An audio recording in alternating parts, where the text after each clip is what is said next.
hii nyingine tena ya mara ya pili saa 6, niweze kukaribisha kila mmoja akafungue moyo wake mbele za Mungu na Mungu aweze kutufanikisha katika program ambayo tunaifanya hii. Kwa hiyo kila mmoja nimkaribishe afungue moyo wake pale ambapo kuna magumu na shida na changamoto zote ambazo zinatukuta katika maisha. Mwenyezi Mungu yuko tayari sasa, kwa sababu mbingu tunazialika, yupo kwa ajili ya kujibu maombi na kutusaidia yale yote ambayo tunayaomba. Na muda huu sasa tutajielekeza katika wimbo namba 3 ambao tutaenda kushirikiana kuimba nambari 3, upendo wake Mungu atukuzwe kwa mambo makuu. Mama tupatie nani hapo mama?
mbarikiwe sana watumishi wa Mungu kwa muda huu mzuri ambao tumeweza kumtukuza Mungu,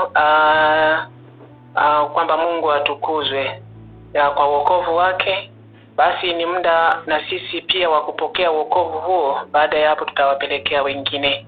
Na muda huu nipende tu kukaribisha kama kutakuwa na mtu ana ushuhuda.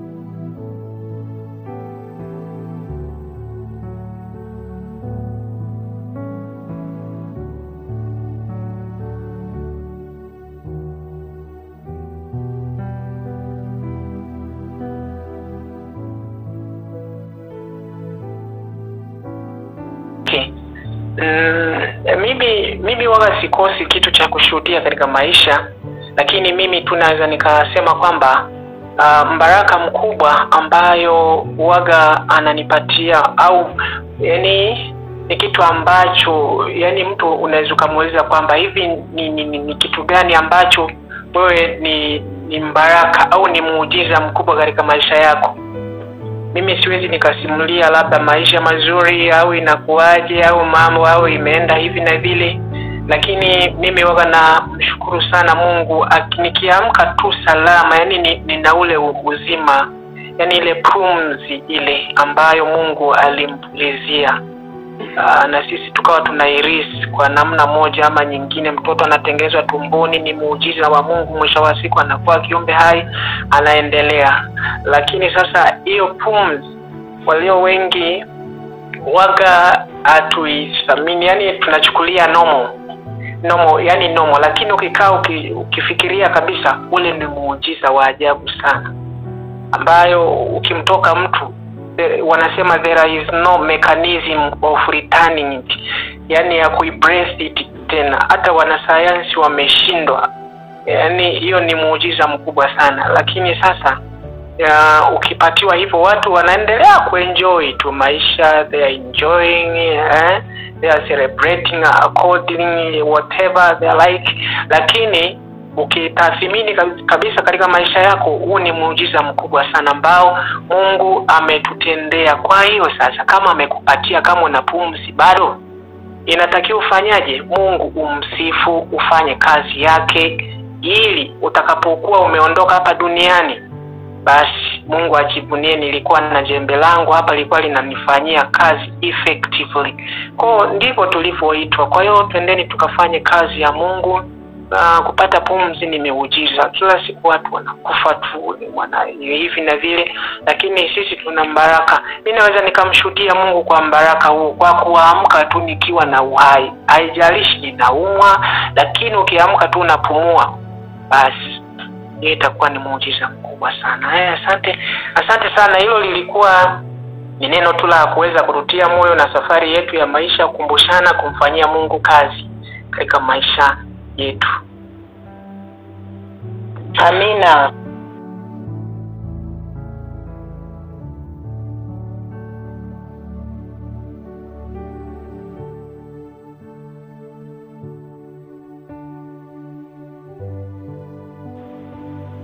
Karibishe mtu yoyote ambaye atakuwa na wimbo mzuri wa kumtukuza Mungu. Naweza kaimba kama tunamkaribisha mhudumu wetu, maana bado muda tunao tumia hata dakika 3 hivi za kumtukuza Mungu au 2 hivi. Basi niweze kumkaribisha. Karibu watumishi wa Bwana.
What a wonderful, wonderful day.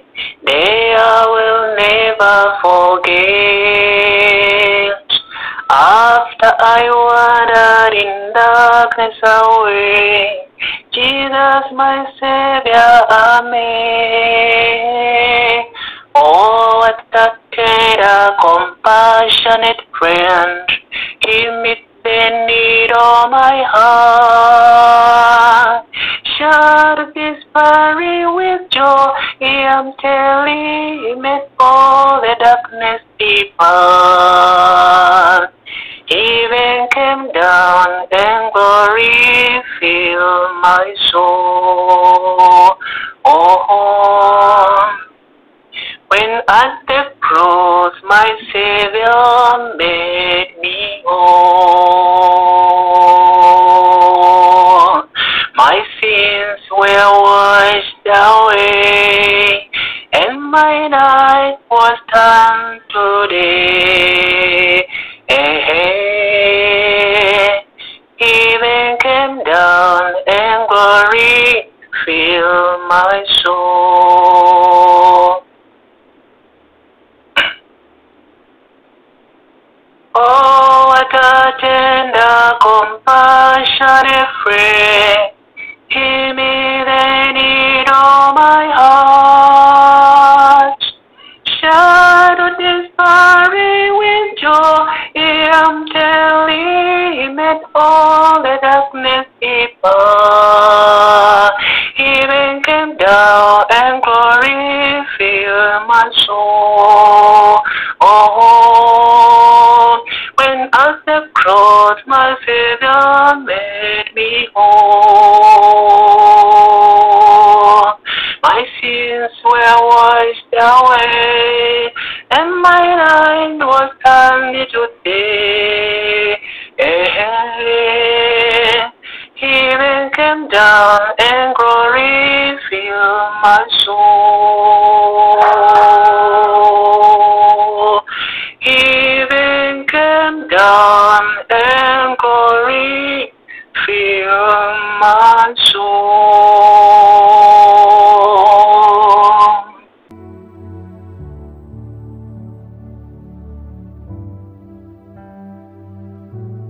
Okay, hii ni himno ambayo inasema kwamba ni siku ya ajabu ambayo sitaisahau.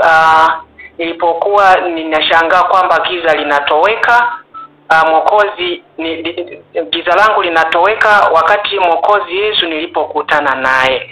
Yaani rafiki mwenye huruma, nilikutana naye akakutana na hitaji la moyo wangu. Maana yake sasa giza limepotea, alafu furaha, yani nina furaha, ninawaambia, yani giza langu limetoweka, mbingu zimeshuka na utukufu umejaza moyo wangu. Kwa hiyo dhambi zangu, giza la usiku limetoweka na mbingu zimeshuka na utukufu wa Mungu umejaza moyo wangu. Ndio hivyo tu tafsiri ya wimbo huo.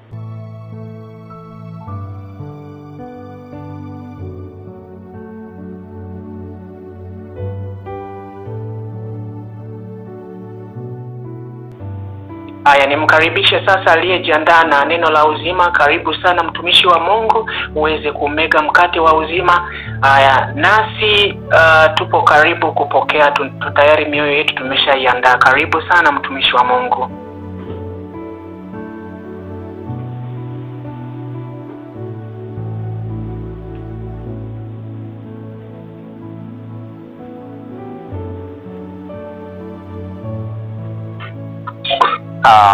Asante mwenyekiti kwa utangulizi mzuri. Mungu akubariki katika masaa haya. Napenda kuwakaribisha wote vijana na washiriki wenzangu kwa ajili ya kutafakari maneno mafupi haya kwa ajili ya uzima wetu na kwa ajili ya wengine ambao wapo gizani, ambao bado hawajampokea Kristo. Lakini pia naomba Mungu awabariki wote kwa kuwa wasaa huu tumeungana kwa ajili ya kumtukuza Mungu. Mungu haimidiwe na kutukuzwa milele. Tuombe tunapoanza somo letu. Mungu wangu, naomba tupatie usikivu wa kulisikia neno lako na kulielewa somo hili. Nisionekane mimi, ukaonekane wewe. Katika jina la Yesu ninaomba. Amina. Amina. Mchana wa leo kichwa cha somo ambacho tunatembea nacho kwa wiki nzima kinasema itakwenda kuwatafuta wasioweza, au kwa namna nyingine mimi nimejaribu kukifupisha au kuwahurumia walio gizani. Na fungu elekezi ambalo linatuongoza katika mchana huu wa leo inatoka katika kitabu cha Yohana 3 mstari 16 mpaka 17, nalo nitasoma. Kwa maana jinsi Mungu aliupenda ulimwengu hata akamtoa mwanawe wa pekee, ili kila mtu amwaminie asipotee, bali awe na uzima wa milele. Maana Bwana hakumtuma mwana ulimwenguni ili ahukumu ulimwengu, bali ulimwengu uokolewe katika yeye. Hilo ndio neno la uzima. Kama tulivyosoma Yohana 3:16 inaanza kwa kusema maneno mazito, kwa maana Mungu aliupenda ulimwengu. Hapa tunaona kwamba chanzo cha wokovu ni upendo wa Mungu, si matendo ya wanadamu. Mungu akungojea ulimwengu badilike ndipo umpende, bali aliuona ukiwa katika giza na mauti, akaamua kuonyesha huruma. Lakini kupenda Mungu si tu, bali tendo alitoa, akamtoa mwanawe pekee. Hii ni ishara ya kiwango cha juu kabisa cha huruma, kutoa kilicho bora kwa ajili ya waliopotea. Kwa hiyo mtu yeyote anayesema anamfuata Kristo lazima pia aonyeshe huruma yenye matendo, si maneno tu. Kama Mungu alitoa, nasi tunapaswa kujitoa kwa ajili ya kuokoa wengine walio gizani. Watu ambao tunadhani wapo gizani au waliokufa kiroho ni watu ambao mara nyingi wanakuwa hawana uhusiano na Mungu, wasiojua ukweli, wanaishi katika dhambi na hatia, wanavuza dira ya kiroho, wamekata tamaa pia wanaelekea kwenye hukumu ya milele. Biblia inasema wazi kwamba mshahara wa dhambi ni mauti. Hawa si watu ambao nafsi, wengine ni ndugu zetu, marafiki zetu, hata watu wa familia zetu. Yesu alipokuja duniani aliwaona watu kama kondoo wasio na mchungaji. Na hicho ndicho kilichochochea kuhudumu, kuponya na kutufundisha.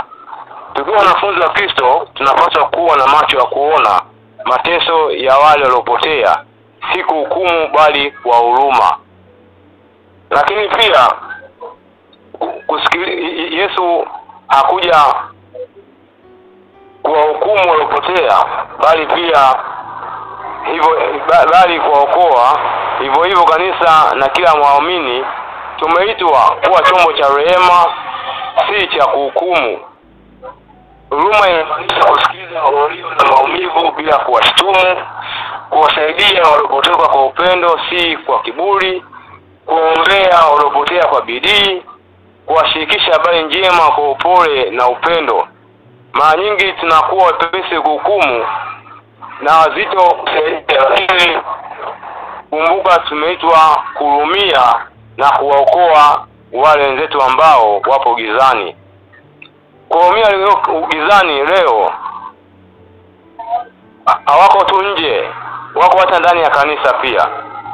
Vijana waliopotea katika tamaa za ulimwengu, waliokata tamaa kwa sababu ya dhambi na magumu ya maisha, wale waliojeruhiwa na dini au kanisa, lakini wale ambao hawajawahi kusikia habari za wokovu kama hizi ambazo tunataka kuzipeleka mchango wa hela kwa wenzetu wenye imani tofauti na sisi. Lakini pia tunapaswa kuombea kila siku hao wetu ambao wapo gizani, na pia kuwapa maneno ya faraja, kuzungumza kwa upendo, si kwa hukumu. Matendo ya upendo, kusaidia kimwili na kiroho, kuwashirikisha Injili kwa njia inayoonyesha neema ya Kristo. Lakini pia Yesu ndio mfano wetu kamili wa huruma. Alilia juu ya Yerusalemu akasema, ningalikusanya kama kuku hawakusanyavyo vifaranga wao chini ambao wazao, wala hamkutaka. Mungu atuita tuwe watu wanaoishi huruma hai kila siku. Kama Mungu alituhurumia tulipokuwa gizani, nasi tunapaswa kuwahurumia wengine, tukiwa na matumaini kwamba kupitia upendo wetu nao wataona mwanga wa Kristo na kuokolewa. Huruma ni asili ya Mungu mwenyewe. Mungu ajifunze kuwa mwenye huruma, ndio asili yake. Hii inaonyesha kwamba kila tendo la Mungu kwa wanadamu, hata lile la adhabu, linatoka kwenye moyo wa rehema. Kama watoto wa Mungu tunaitwa kudhihirisha tabia hiyo kwa wengine. Lakini pia Yesu alipokuwa duniani alionyesha huruma wote bila ubaguzi. Alionyesha huruma kwa mke Msamaria, alionyesha huruma wa Maria Magdalena ambaye alikuwa kahaba na mwisho akamuokoa. Katika kila kisa Yesu hakuanza kwa kuhukumu bali kwa huruma. Hii inatufundisha kwamba wale tuliowahukumu kama waliopotea sana bado ni walengwa wa upendo wa Mungu. Hakuna aliye mbali sana asiyefishiwa na neema ya Kristo. Kwa hiyo kuhurumia walio kifoni ni kuvuka mipaka ya kibinadamu, ya kikabila, ya kijamii au kidini, na kuwaendea kila mtu kwa moyo wa Kristo. Huruma ya kweli si ya maneno tu, ni tendo. Yesu alihurumia ulimwengu kwa kujitoa msalabani.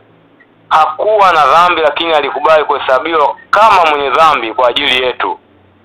Kama tunataka kuhurumia walio gizani, lazima tuwe tayari kutumia muda wetu kwa ajili yao, kuwatembelea, kuzungumza nao na kusikiliza maumivu yao, kutoa mali na nguvu na talanta zetu ili kuwaongoza kwa Kristo. Huruma bila kujitoa ni hisia. Huruma ya kweli hubadilisha maisha ya watu, na wengi wanavutiwa na kumuona Kristo katika maisha yetu. Lakini pia kwenye somo pia tusoma kitabu cha Yohana wa kwanza mstari wa 2 na 14, nayo inasema, nimwandikia ninyi wakina baba kwa sababu mmemjua yeye aliye tangu mwanzo. Nimwandikia nyinyi vijana kwa sababu mna nguvu na neno la Mungu linakaa ndani yenu, nanyi mmemshinda yule muovu. Huu ni wito wetu vijana wa kufanya kazi ya Mungu, kwa sababu tumemshinda yule muovu kwa neno la Mungu lililo ndani yetu. Vijana, twende mchango wa hela tukafanye kazi ya Mungu, maana roho za watu zikifa Bwana atatuuliza kwa kuwa tumeifahamu kweli lakini hatukuwa nuru kwa wengine ili waokolewe. Mungu atusaidie kutambua wito wetu mkuu hapa duniani kabla siku zetu za ujana hazijaisha na kulala usingizi wa mauti. Maana tukilala usingizi wa mauti ikiwa hasijafanya kazi ya Mungu ipasavyo, hukumu ya Bwana itatuwakia siku ile ya mwisho. Mungu wabariki katika jina lake Yesu Kristo ninaomba. Amina. Asanteni kwa kunisikiliza.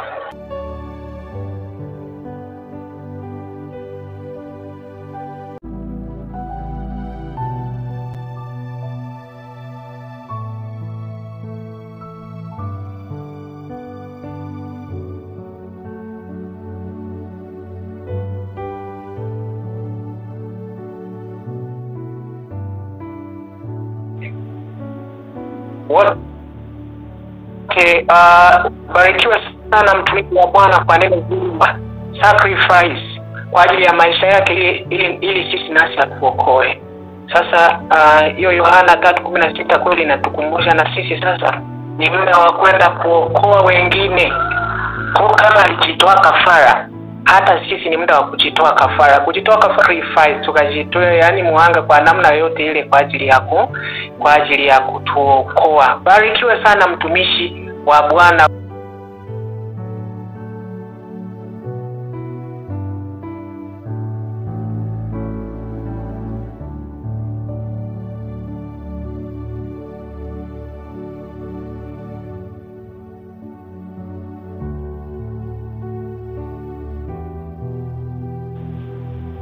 nipende tu sasa tunaendelea kwenye maombi yetu ambao tunaombea effort ya Changwahela.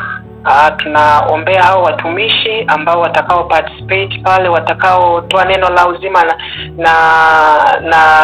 na timu ambayo itaenda kwa ajili ya kugawa vitabu na kufanya uinjilisti nyumba kwa nyumba.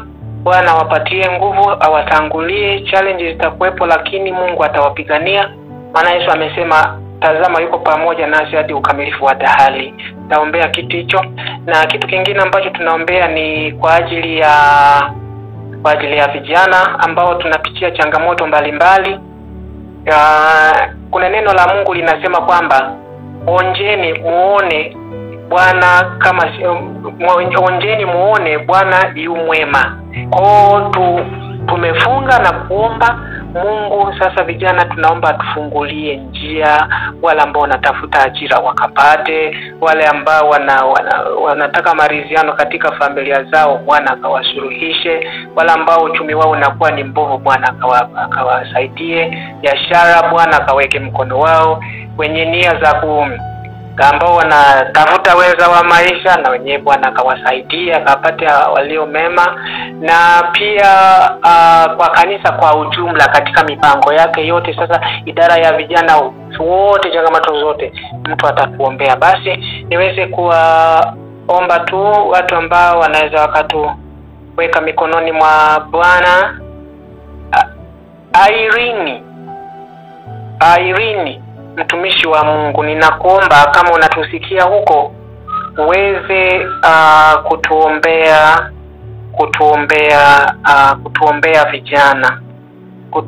vijana, na pia mama wewe utaombea watumishi wa Bwana ambao wanajiandaa kwa ajili ya kutoa neno la uzima kwa watu huko Changwahela. Na Frederick, sasa mtumishi wa Bwana, wewe utajumuisha maombi yako, maombi yote, alafu then utatukabidhi kwa Bwana. Kila mmoja andae moyo wake sasa kwa Bwana kumwaga, na wanapokuwa wanaendelea kuomba, kila mmoja huenda na dhambi za siri hatujui atamke, na maombi haya Mungu atayasikia. Bwana karibuni sana. Tunaanza na Irene, then ya Wadia, tunamalizia na Frederick. Asanteni. Karibuni.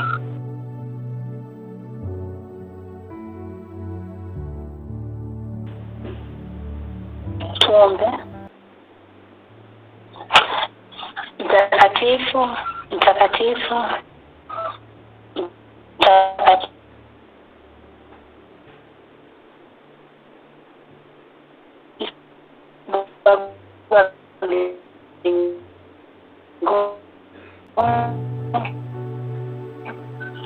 tunasema asante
mambo mengi tumewaza.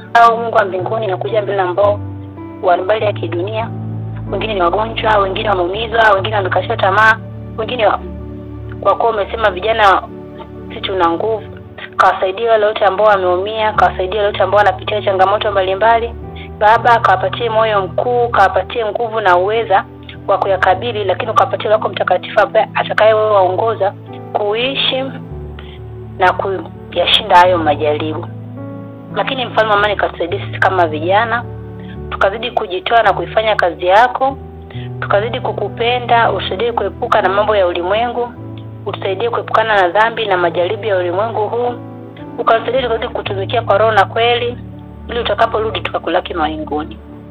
Mfalme wa amani, kuna vijana ambao wanahitaji wenza wa maisha na wakabidhi mikononi mwako. Mfalme wa amani, kawapatie wenza ambao ni sahihi, wenza ambao ni wale ambao umewachagulia wewe, uwawezeshe kuwapatia macho ya kiroho wakaone watu ambao ni sahihi, wasitoke nje ya kanisa, ili Baba wasipate wazo katika familia zao wakati kwa na asante Yesu kwa kuwa umekuwa pamoja nasi. Asante Yesu kwa kuwa ulitoa msalabani kwa ajili yetu, na kusifa amani ukazidi kusaidia vijana wote, tukazidi kulipenda neno lako, tukazidi kuipenda kazi yako pamoja na mambo yote ya ulimwengu huu, hata tutakapokutana na magumu kiasi gani. Tukalishukuru jina lako, ila tusiweze kutoka nje ya kanisa, tusiweze kusikiliza mambo ya na mashauri ya nje, tusiweze kupata makosa ambayo tutaondoa karibu na wewe. Asante Mfalme wa amani kwa kuwa utazidi kupata kibali machoni pako, kwani naomba maisha na kuamini katika jina la Yesu Kristo mkozi wa maisha yetu. Amina. Tuombe. Baba wetu wa mbinguni, pamoja na kwamba mtandao sio vizuri, lakini tunaomba maombi yetu uyasikilize, uyajibu, na pamoja na maombi ambayo sisi ameomba Baba, tunaomba uzipokee zote. Tunakushukuru kwa kujibu maombi yetu. Sasa Baba, tunaomba pia kwa ajili ya watumishi wote watakao hudumu pale mchango wa hela. Baba, tunaomba wewe ndio uonekane au wasionekane. Baba, tunaomba maneno yatakayotoka midomoni mwao iwe kutoka mbinguni, iwe maneno ya faraja kama tulivyosikia kwenye mahubiri ya mchana huu. Kwamba sisi, kwa sababu wewe una huruma, sisi tukiwa na watu wengine tuwe na huruma. Kwa sababu wewe hukumu, hata kama sisi tukikukosea, tusiende kuhukumu wengine, bali tuonyeshe upendo kutoka mbinguni. Tuwe na huruma, tuwasaidie kwa moyo wa dhati. Baba, wote ambao watakao hudumu, gusa ulimi wao, ili Baba waweze kuongea yale ambayo yanatoka kwa mbinguni. Naomba uwalinde, naomba uwape afya njema. Naomba Baba mipango yao yote tuweke sawa sawa. Kama ni mambo ya ruhusa, wapate ruhusa Baba. Tunakushukuru kwa haya yote kwa jina la Yesu Kristo. Amina.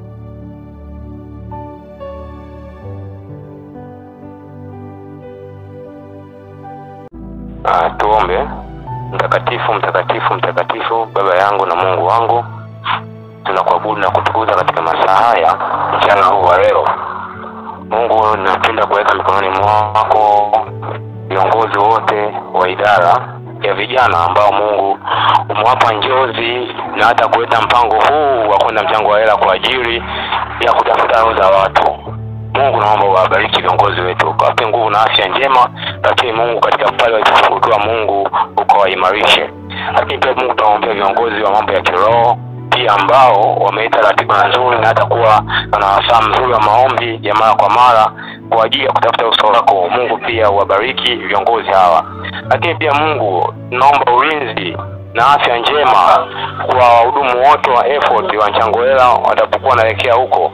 Mungu, naomba ukaandae roho nyingi zitakazookolewa na wakati huu Mungu tusiende tu kwa mazoea, bali Mungu unaomba kujipatia utukufu na watu wengi wakaokolewe na wakakujua wewe.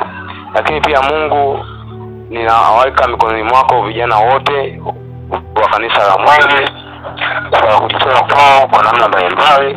Lakini pia Mungu, ninaweka mikononi mwako hata vijana wote na watu wote ambao tumeshiriki ibada katika mchana huu wa leo. Mungu ukawe pamoja nasi. Mungu, naomba pendo lako ikatawe pamoja nasi. Ni katika jina lake Yesu Kristo tumeomba. Amina.